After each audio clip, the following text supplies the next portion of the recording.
السلام علیکم ورحمۃ اللہ وبرکاتہ۔ محترم سامعین، امید ہے آپ حضرات خیر و عافیت سے ہوں گے۔ والدین کے بچوں پر کیا حق ہے، اس موضوع پر بات کریں گے۔ تو ویڈیو شروع کرنے سے پہلے آپ حضرات سے التماس ہے کہ ہمارے چینل کو اپنے ساتھ سبسکرائب کر لے اور بیل آئیکن والے بٹن کو دبائے تاکہ ہر نئی آنے والی ویڈیو آپ حضرات کو جلد از جلد مل سکے۔ اب ہم شروع کرتے ہیں۔ والدین کے نام۔ کیا آپ نے اپنے بچوں کو اللہ تعالیٰ کے احکامات و ممنوعات کے بارے میں بتا دیا ہے؟ کیا آپ نے اپنے بچوں کو اللہ تعالیٰ کے پسندیدہ کاموں کے بارے میں بتا دیا ہے؟ کیا آپ نے اپنے بچوں کو رسول اللہ صلی اللہ علیہ وآلہ وسلم کے تعلیمات کے عین مطابق زندگی بسر کرنے کا پابند بنا دیا ہے؟ کیا آپ نے اپنے بچوں کو نیکی اور بدی میں فرق سے آگاہ کر دیا ہے؟ کیا آپ نے اپنے بچوں کو حلال روزی کے فوائد اور حرام کمائی کے نقصانات سے آگاہ کر دیا ہے؟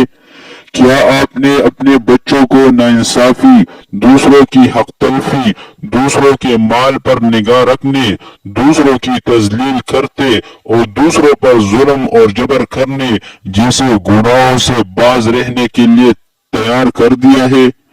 کیا آپ نے اپنے بچوں کو حقوق اللہ اور حقوق العباد ادا کرنے کی برکتوں سے آگاہ کر دیا ہے؟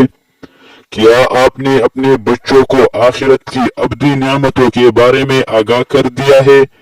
کیا آپ نے اپنے بچوں کو نفسانی خواہشوں، تحریاتی، فحاشی اور بے حیائی جیسی لعنتوں کے نقصانات سے آگاہ کر دیا ہے؟ کیا آپ نے اپنے بچوں کو جہنم کے دردناک عذاب سے بچنے کا گر سکھا دیے ہیں؟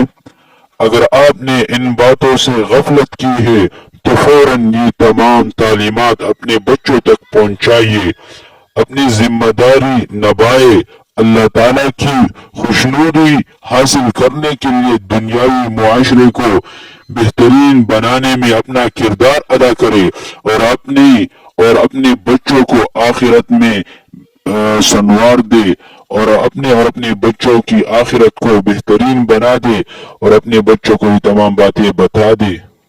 آپ کا بچہ ان باتوں سے خبردار رہے اور آپ کا بچہ بہترین زندگی گزار دے، پھر آپ کے مرنے کے بعد یہی بچہ آپ کو دعائیں دے گا۔ نے اپنے بچوں کو ان باتوں سے آگاہ نہیں کیا ہے تو پھر آپ کے مرنے کے بعد یہی بچہ آپ کو بد دعائیں دے گا۔ اس بچے کی وجہ سے آپ جہنم میں جائیں گے۔ تو اس لیے آج وقت ہے اپنے بچوں کو یہ تمام باتیں سکھلا دے، ان کو بتا دے، ان کو خبردار کر دے۔ والسلام، اللہ خوش رکھے۔